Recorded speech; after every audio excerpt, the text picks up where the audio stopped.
Welcome to the Survivor's Guide to Thriving podcast, the show for people who are ready to break out of survival mode in order to build a truly thriving life. I'm Amanda Solman, and along with Mark Jewell, my co-host and the founder and CEO of Mark Jewell Speaking and Training, we break down common roadblocks that keep people stuck surviving and share ideas to help you thrive each and every day. This week, Mark and I are talking about radical self-accountability and how taking responsibility for where you are and where you want to be can be a total game changer. We dig into the stories that run our lives and how to make change when we don't like that story.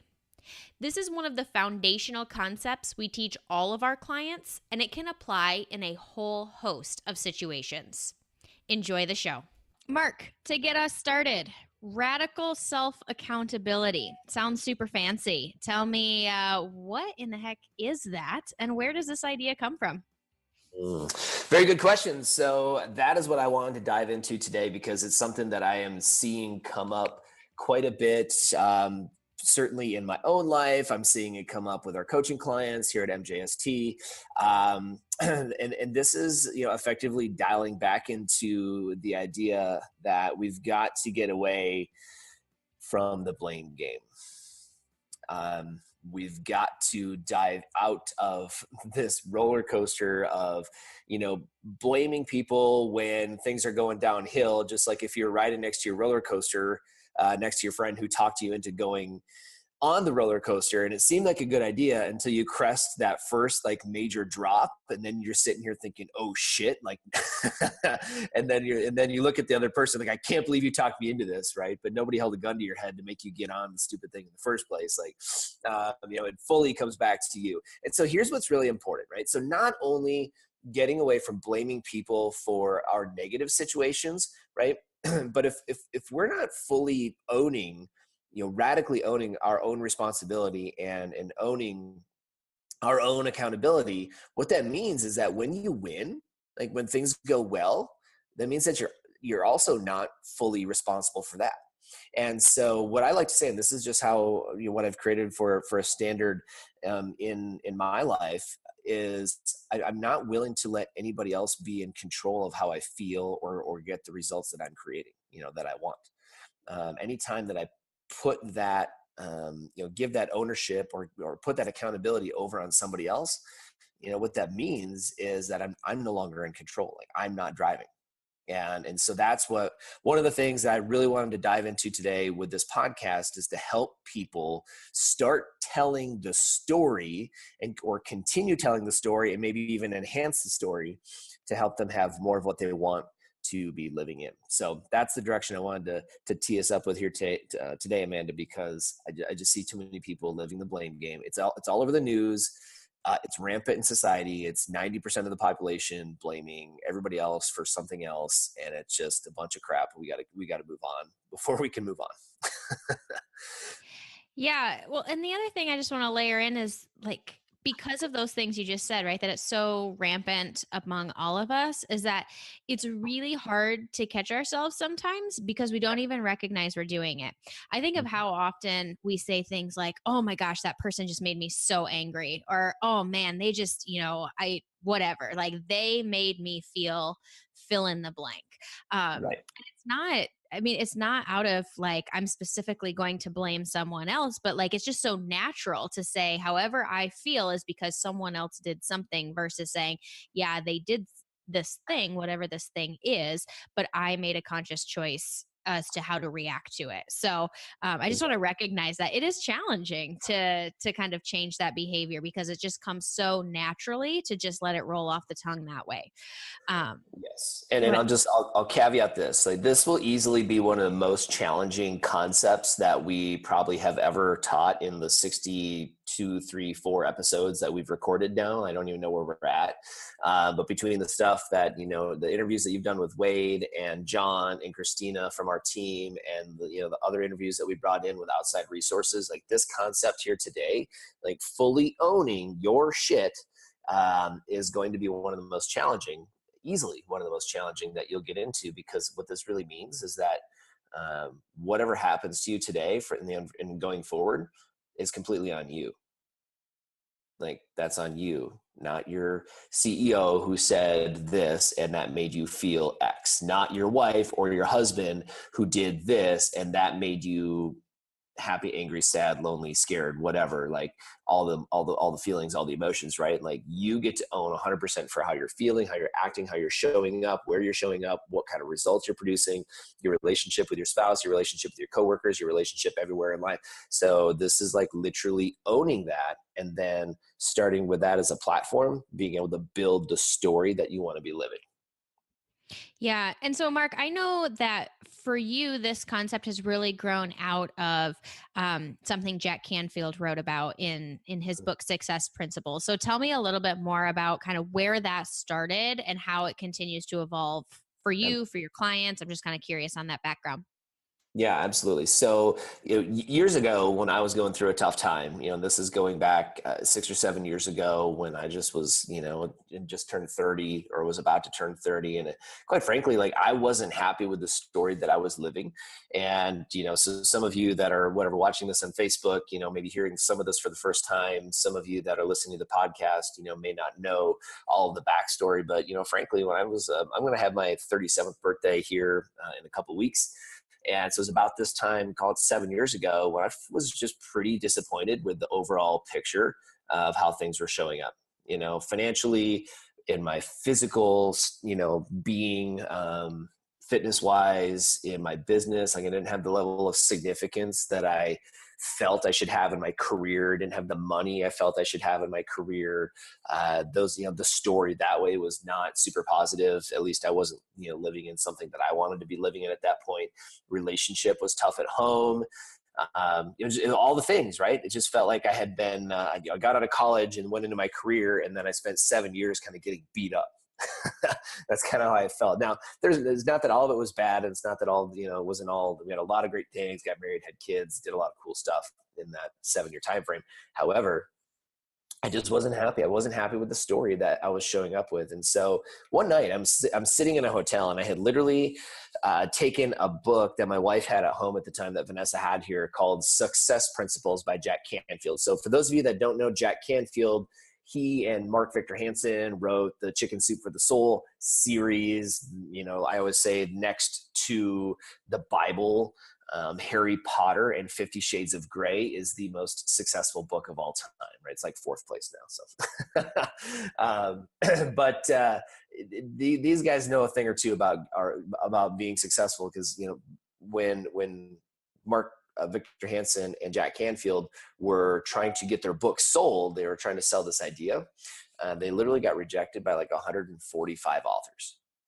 I mean, if you know the book series, like, how successful it is. There's dozens and dozens of different versions, all printed in hundreds of languages. I mean, they're all over the place.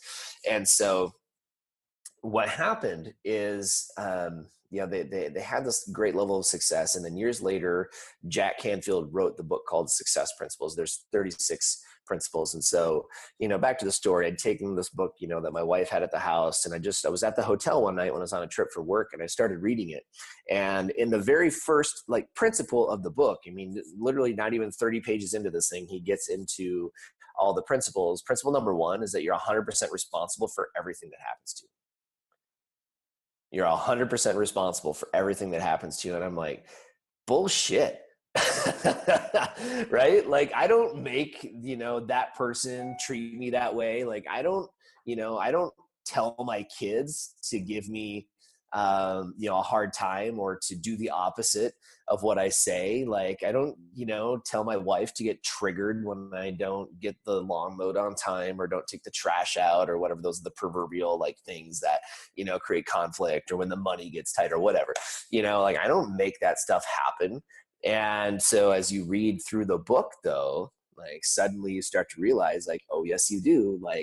If the relationship isn't where you want it, and you just want this person to go away, who's responsible for you still being there, or how you're feeling in that moment, what happens for me, when I go back and I read the book, even still, I get in this conversation with Jack Canfield, even though I've never met him, right?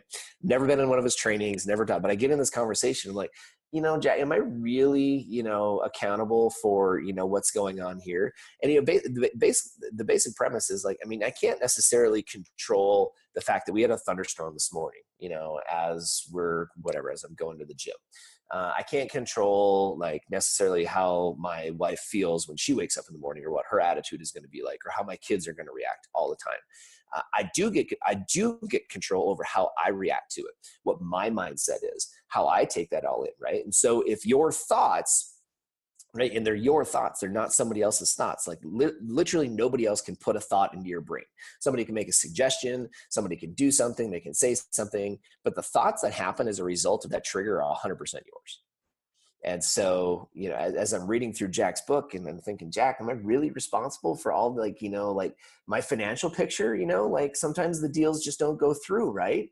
And, I don't control the economy, but he's like, I mean, you're the player, you're choosing to do what you do. You choose on how many, at the time I was in a sales job, you choose how many prospect calls you make on a daily basis. You choose how relentlessly you follow up. You choose all these things.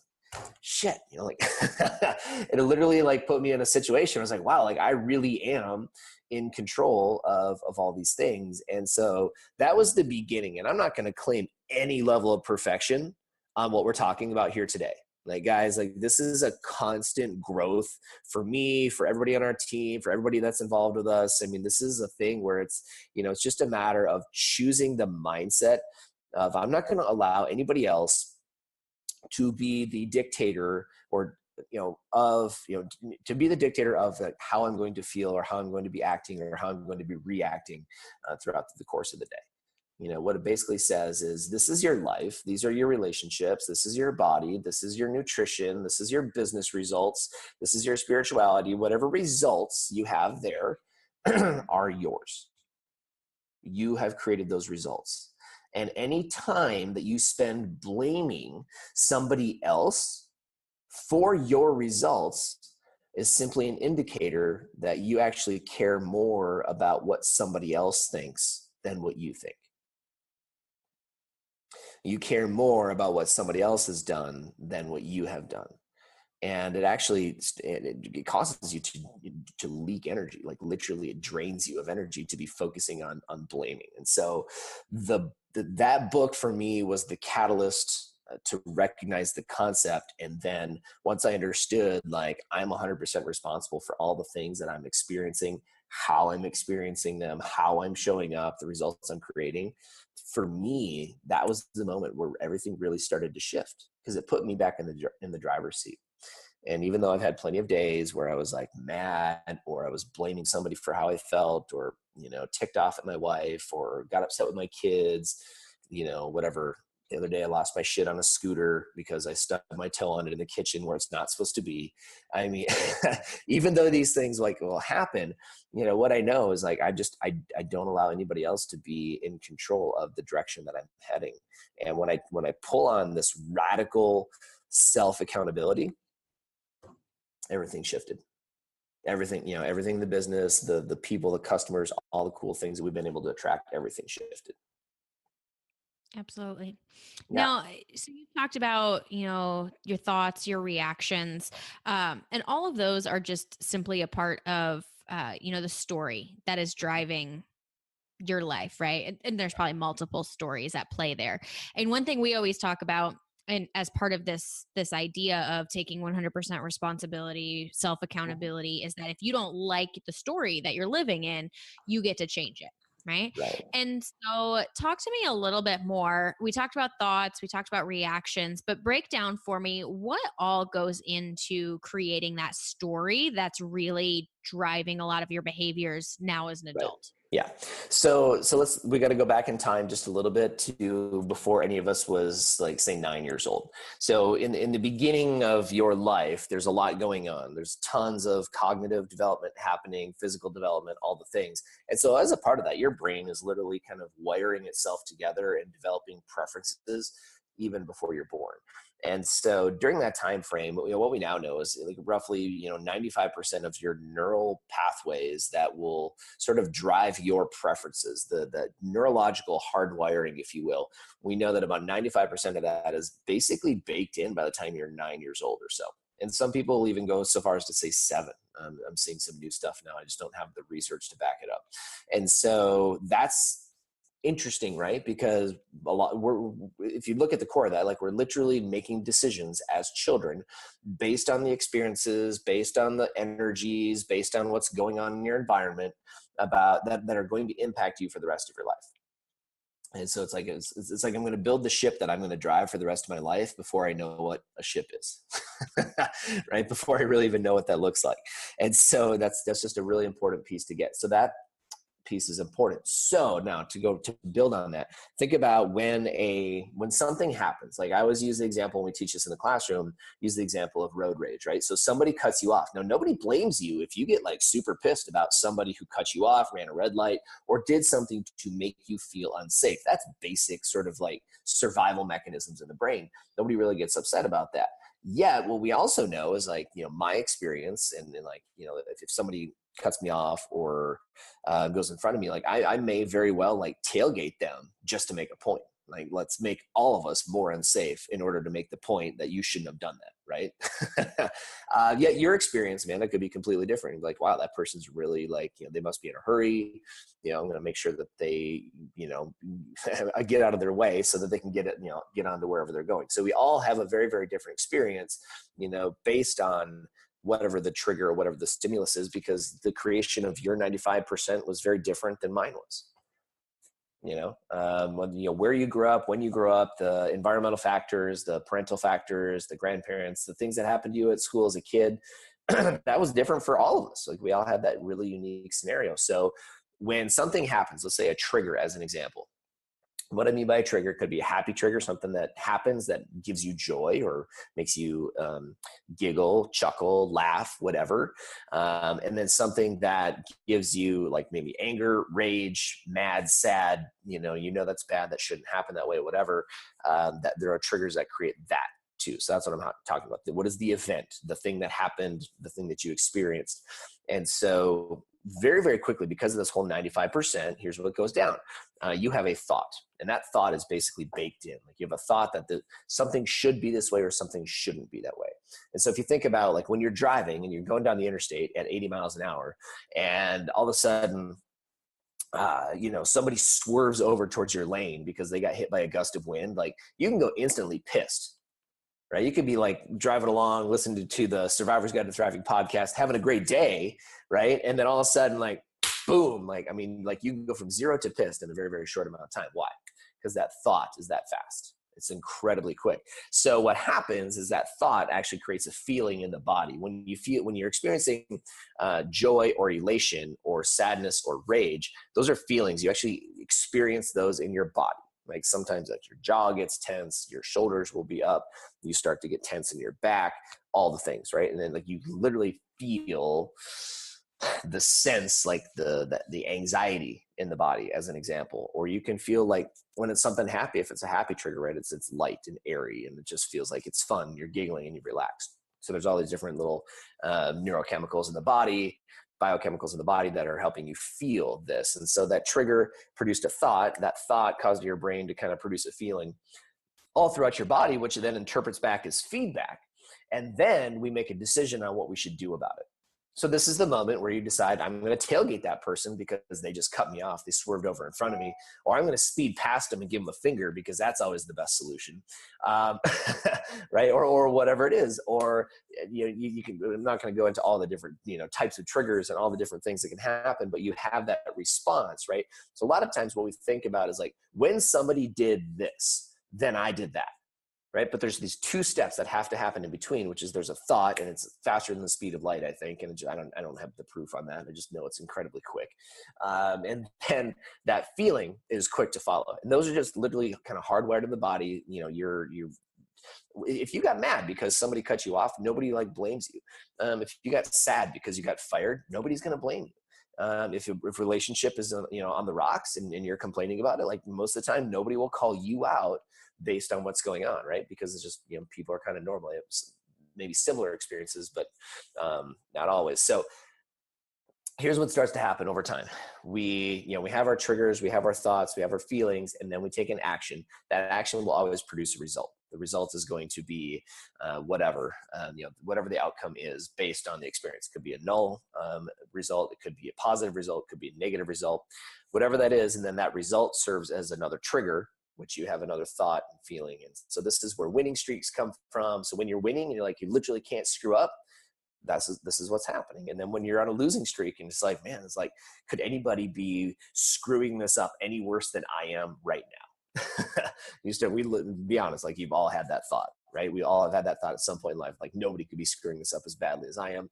Yet, if you look to your left or look to your right, guarantee you'll find somebody whose situation is way worse than yours. But we have these things that we do. And so, just to kind of go back to it, I mean, the trigger produces a thought produces a feeling is going to produce an action. Your action is going to net you a result, and that will, in effect, be another trigger. And this is how we go throughout our day. And we're literally doing this all the time to all the stimulus, to all the things that are going on all around us. You may be doing this millions of times a day, and it's as natural as a tick on a dog, to use an overused analogy, but that is just totally normal, right? We don't even think about it. That's how it's just baked into our DNA. So here's what happens. Let's just say, as an example, I've got a relationship situation going on, and it could be your home relationship, it could be a work relationship. Maybe it's a peer in the cubicle next to you, and they're like a loud chewer.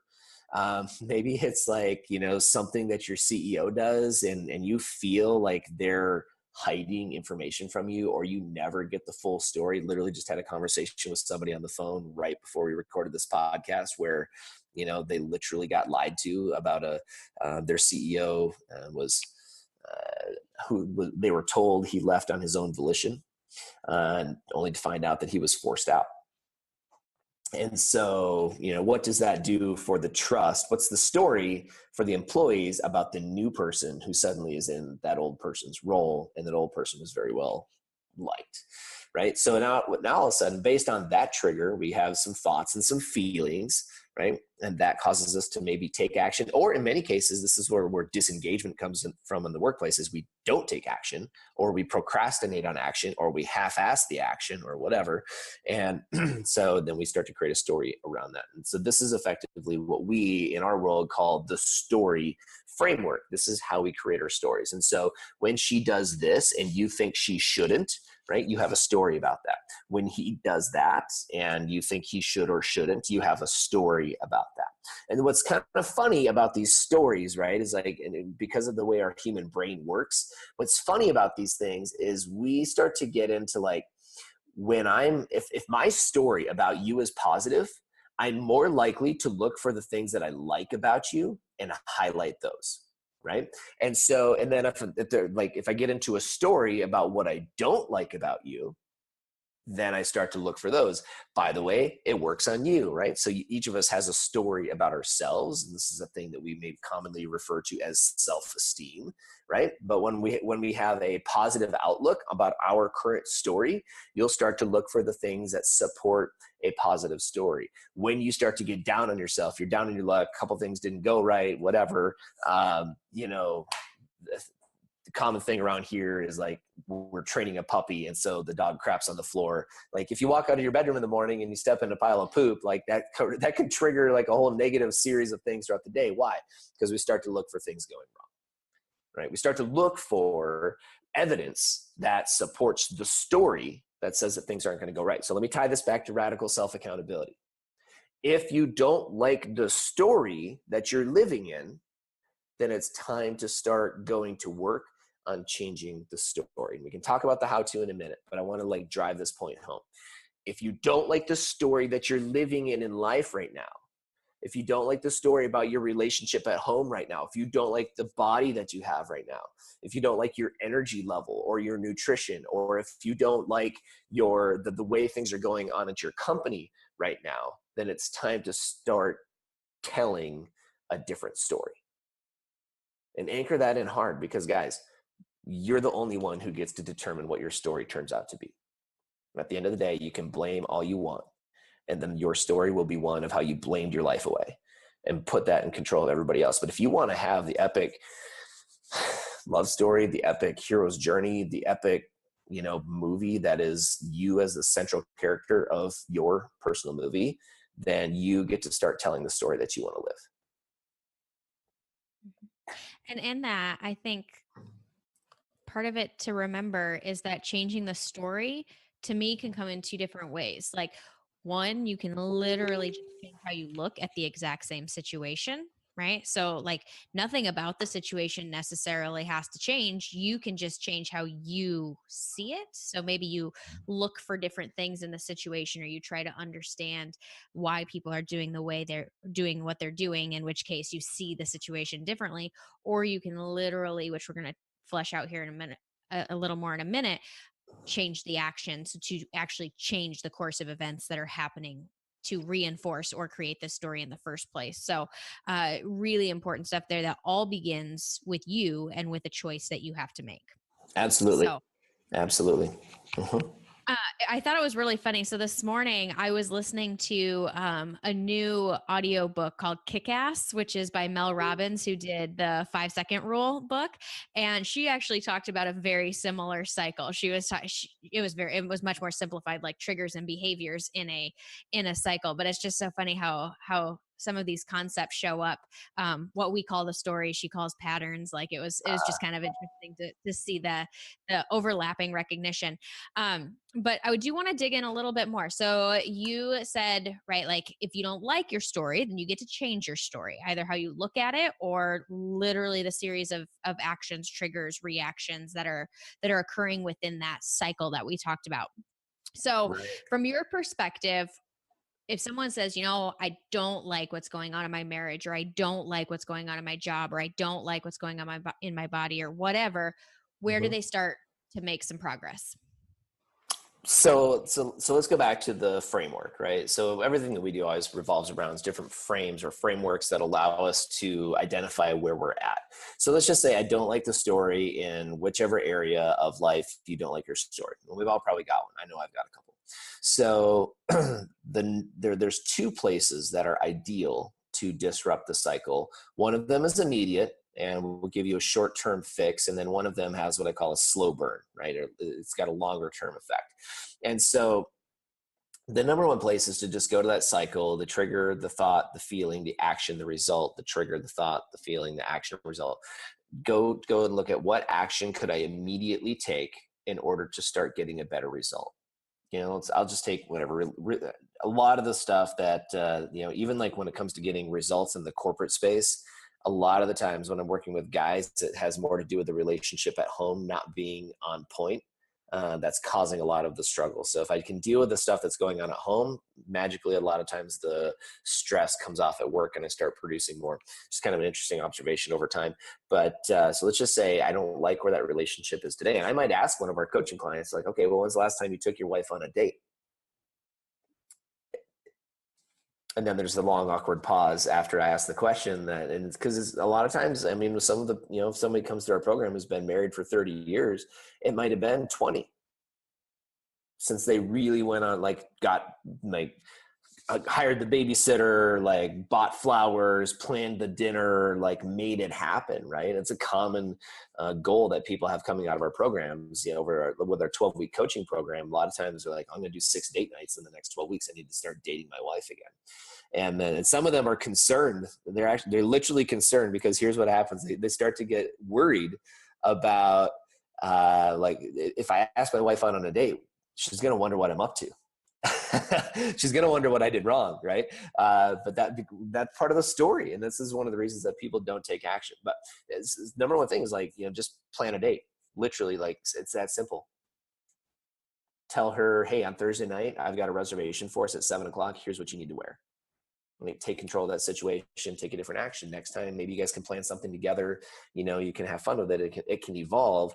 But that's just one of those different actions, like literally just doing one thing differently, right? And then you get to continue looking at the cycle and say, okay, did that give me the results that I wanted? Do we feel more connected as a result of going on the date? If you get the result and it's a yes, the big old thumbs up, then it's like, okay, cool. Now we repeat the behavior. So in another week or 2 weeks, we plan on another one. Let's take a work example. For example, let's say you've got a member of your team, you're a manager, you're in that leadership role, and one of your team members is just consistently showing up late. Okay, hourly employee, somewhat disengaged, something's going on. So I look at it from this way, like so we have two options. I can get into the story about why that person is lazy and they think they're entitled, and they can come in at 8:15 instead of 8:00. Right. So that's option one. Option two is to start wondering and to take responsibility of this. So how could I create a work environment where it's exciting as hell to show up at 8:00 because that's something that we do. Right. And so, what I do is I plan a team huddle or something at 8:00 tomorrow at 8:05.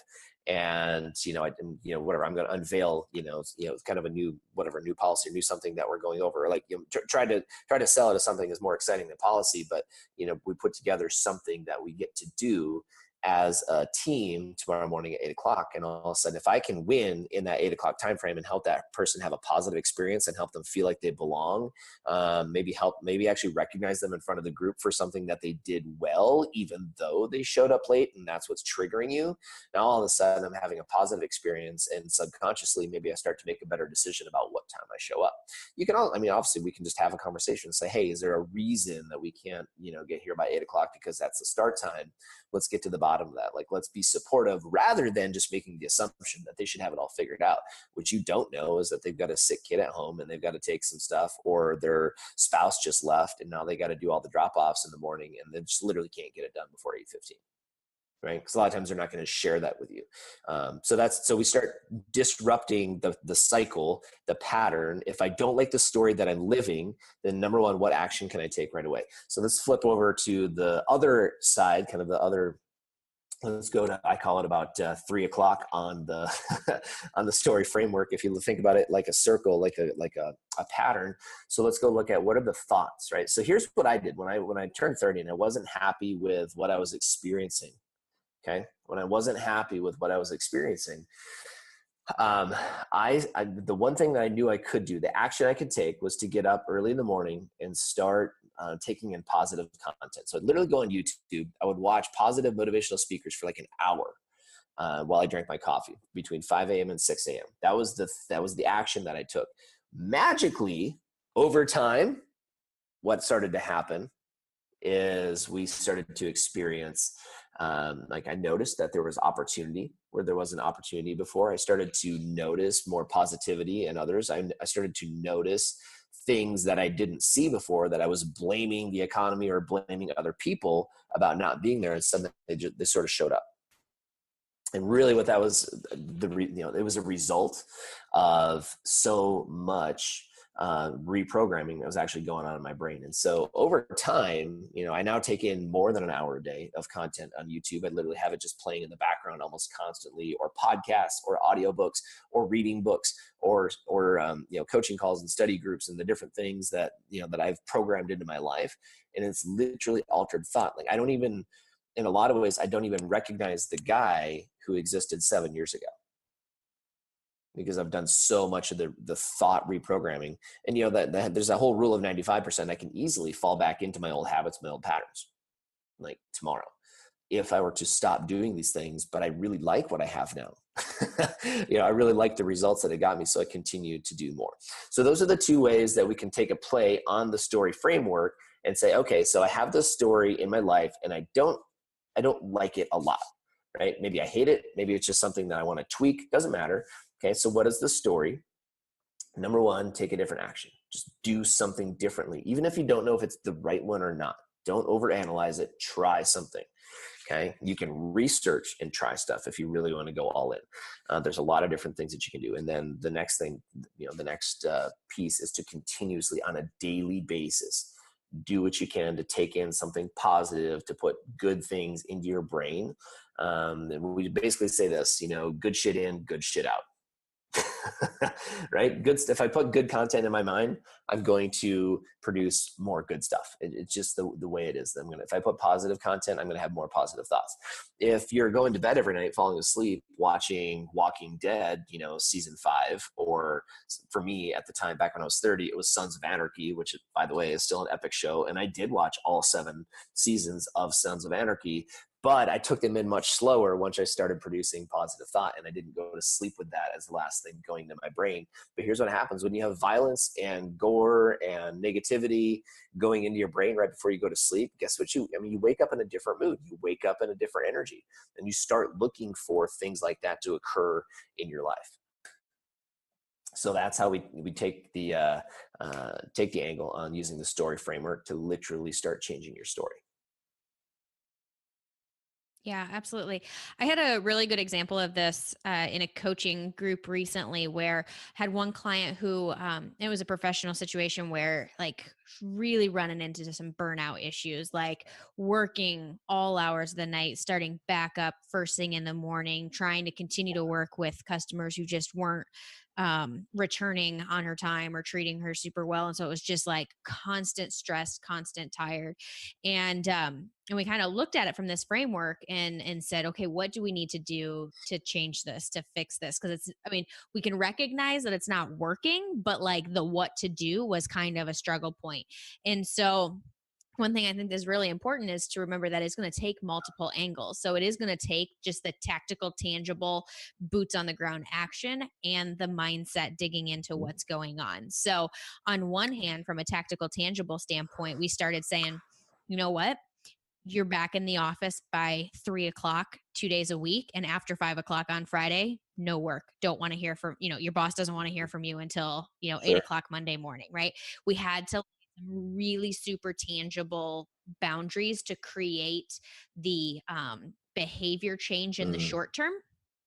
But to your point, right, if we're not careful, we can rubber band back, right? We start to say, oh, yes, I know I'm supposed to be back in the office by 3 today, but I have this. So I'm gonna run late just tonight, right? Just tonight. It'll be okay.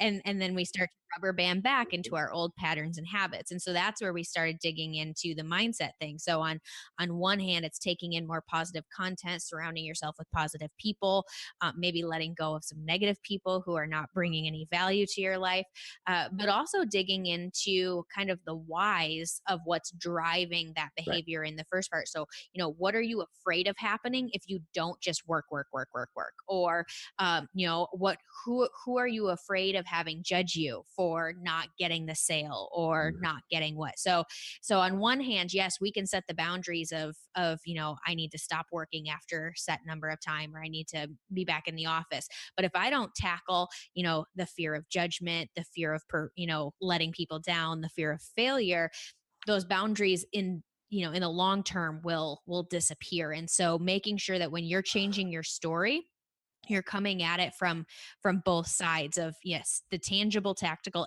action in the short term is super, super important. Because for a lot of us, in this situation, right, we couldn't even tackle the mindset until we stopped the bad behavior of working just hours on end. Like we had to tackle the short-term problem in order to even get to the deeper stuff. But to me, it was just such a perfect example of this has to come from a bunch of different angles in order to solve and change the problem. Absolutely. And we could probably do a whole other podcast on like what's going on in the psyche and how to get to the root of what's really going on. I know we're going to do, the next episode is on shame, right? All right. So teaser, you're going to want to tune in to dive into more of what Amanda was just mentioning, because a lot of our actions that we're taking are really just to avoid shame in life. And so, or not taking for that matter. And so we're going to dive deep into that whole realm. Because that's what we've noticed in working with hundreds of coaching clients over the last several years is, that's literally one of the biggest inhibitors is those deep neural pathways that are kind of, where you're trying to avoid embarrassment, you're trying to avoid shame. And there's a whole story around that, but very often they're just really, really hard to see. So we'll dive more into that, but there's your teaser alert. Jump onto the next episode or when that one comes out. So Amanda, one other thing I wanted to talk about as it pertains to using this particular framework and using this type of work on yourself. It's one thing to say, I don't like my story. I'm going to take a different action. I'm going to try to reprogram thought. That's great. Be prepared for the action to fail. Okay. So this is just, kind of a heads up. So a lot of times like, oh, Mark and Amanda talked about this framework. I'm going to change my story. And so, I don't like the way that my body feels right now. And so tonight I'm going to go home before I, have dinner. I'm going to get that run in. Right. Well, guess what? Like if you haven't done that in a while, it's going to friggin' hurt. Okay. Like, and you might do that for 15 or 50 days, before you start to see the results. Right. And so, part of this is like, well, what story do you want to be telling? Like, why are you running, 50 days in a row as an example? So what are you creating? But just be prepared for like, sometimes it's not going to work. Sometimes it's going to hurt. Sometimes it might be scary. Sometimes it might be hard. Sometimes it might be painful. And, just know, like, if you're on the verge, if it looks a little bit scary, you're probably heading in the right direction. Okay. If it looks like it's something that, you want to put off because you're not sure how that conversation is going to go down, you're probably going the right direction. It just, that's one of those telltale signs. If it's easy, then it's easy for a reason. And you're likely to just end up back where you are. So, but here's the thing, I just was talking with one of our coaching clients, one of our executive coaching clients this morning about this whole concept. And this guy, and I've done a couple of Snapchat rants about this already. I went on Instagram and talked about this. So I'm going to talk about it here because it pertains perfectly. This guy has done the work. He's used this framework to be living in a story that he loves. And his business is moving in the right direction. His relationship with his kids is moving in the right direction. His health, like he's running every night, like, for 45 minutes, like he's getting the distance in, his stamina is up, his energy is great all day long. And so I was like, hey, great, Denny, good job. Like here's the thing, right? Anything that is thriving today eventually becomes standard, right? That eventually becomes normal. And what a good deal, right? And this is how, one of the things I put in the description for our Facebook Live was that this is maybe how it even gets easier over time. Here's what I mean by that is now, once you get to that level where you're thriving, you've leveled up. Now, when you're thriving, when you're in momentum, okay, that's kind of what we describe as thriving. It's the feeling of thriving is when you feel like you're in momentum. What you start to experience is like that can actually become normal. It's a very human thing that we do. Like what's great now, like, whatever. It used to be cool when you had America Online in 1998 and you could dial up to the internet. Like that was super badass and amazing, right? I wouldn't, unless it was like in a museum, I'm not going to go do that on purpose now, right? Like that was cool, right? But now it's like I'm sitting here like I was frustrated in the middle of the podcast because you cut out for a second. I didn't know if you were asking me a question or whatever because the Wi-Fi literally went out. It went, my computer even told me your internet connection is unstable. And so this big old house that we live in, sometimes the Wi-Fi doesn't flow super easy through the walls, and I've been working on that. But, so all of a sudden, like my expectation is I can go almost anywhere. I can crack open my laptop or I can go on my phone and I have internet. Right? No dial tone, no slow connection, no like super slow download speeds. I'm having the unstable connection right as I say this right now. So but here's what we do, as people, like when we get to that level where we're thriving, what we get to do is we get to start to look at and be strategic about, or just be forward thinking about what could be next. Like, how can I push myself just a little bit, like 1%? Doesn't have to be dramatic change, but just like what would 1% or 10% better or more look like for me? Okay. And that's what we call in our model, in our work, we call that transcending to the next level. What that basically means is that you're opting back into the work, right? And so if you can run a mile, now the goal becomes to run 2 miles. And that is like, does it actually suck more now that you get to mile, marker 1.3, 1.4? Yes. It will be a struggle until you do it, a few days in a row, or, 3 or 4 times a week for a couple of weeks. Now all of a sudden you can run 2 miles, right? And so what was, that 1 mile thing now doesn't seem so special, right? So this is what we do, is we create different levels. And so the only way to continue staying in momentum is to continue opting into that next level. And so we could dive into lots more on that, but I just want to, help people be, apprised of that. So once you start changing your story and going to work on your story, the way that you continue to have an increasingly better story is to, continue to to transcend, what we call transcend. Here's just one little caveat. I mean, this is what we do as humans. Like, I wish that you could, I wish that I could say you could get to the level where you're thriving, and that would be awesome, and there was no more things. I wish I could say it's just always going to feel that way. But the human body and the human mind are not built to operate that way. Part of the human experience in being here is getting to experience the cycles of life.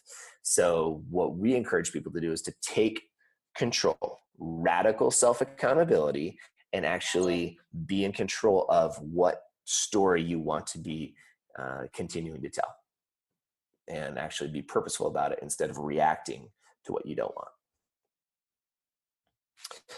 So there you go, Amanda. That's what I've got on radical self-accountability today.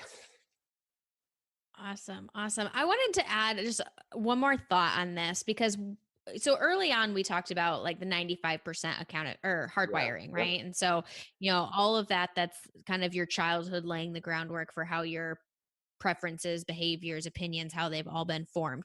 I think one thing if people aren't careful about is that they can fall into using that as an excuse, right? I had a hard childhood, so this is just who I am. Or, came from a divorced parents, right? Like, that's just who I am. Or I've never seen a relationship work. That's just who I am, right? Or, you always cut the other guy in traffic back off because that's just what you're supposed to do, right? Like, and so it can become an excuse. And what I would encourage people is to be careful about using it as an excuse when really it's an explanation to help you make change. That's really right? good. So sometimes I do not take credit for this. This comes, I've heard this. If anybody is a big podcaster, Dak Shepard's new podcast, Armchair Expert, is very good. And this is, he's actually a recovering addict. And so this is something he talks about a lot from the recovery process, is being careful of using things as excuses when they really should be leveraged as an explanation. Because if we're not willing to do the hard work to understand where we come from, it can be very hard to make change moving forward, right? So if I don't know, why do I have such a big deal with perfectionism? Why am I so afraid of failure? Why, where does that shame mentality come from? If I don't try to understand why that is happening, it's very hard for me to make adjustments moving forward. But being careful of saying something because something was that way, that it always has to be that way. I just finished reading Girl Wash Your Face by Rachel Hollis, which is a really super good book. And one of the things she says is that if we can identify the core of our struggles while simultaneously understanding that we're truly in control of conquering them, then that's where we can utterly change our trajectory, right? So we have to know where we came from in order to change the path moving forward. And I think that it's actually a really empowering thought when it comes to this story framework and self-accountability. Like, to your point earlier, when you first learned that Jack Canfield, 100% responsibility, it's like, well, crap, no, that's no fun to be 100% responsibility or 100% responsible. But I almost think it's almost freeing to say, wow, if the only person responsible for my success is me, then I get to go forth and conquer versus waiting for someone else to give me permission to do so, which is what so many of us do, is wait for someone else to say, yeah, it's okay for you to do that, or it's okay for you to do that differently. So just some thoughts that I've really kind of, as I've heard them in other podcasts and other books, I think they just really layer on nicely to this idea. Right. I mean, and that's, just to give a couple examples to highlight exactly what you just said, right? So, if my past were my limiting factor, right? If what was true in the past and what I grew up with, if that had to be what I pretty much produce down the road, then, my wife, who grew up with a, kind of a tough relationship, situation growing up, mom wasn't super present, parents were divorced, grew up in a trailer park, and that's the light stuff. If that were true, right, then she, should have ended up living a similar life and not being, a full-time professor at an elite university, right, and having a PhD by 32 years old. That shouldn't happen if my past is determining. I mean, the past can be massive fuel for going forward, or it can be a massive anchor for keeping you stuck. Like you get to determine which one it's going to be. The difference is making a choice, right?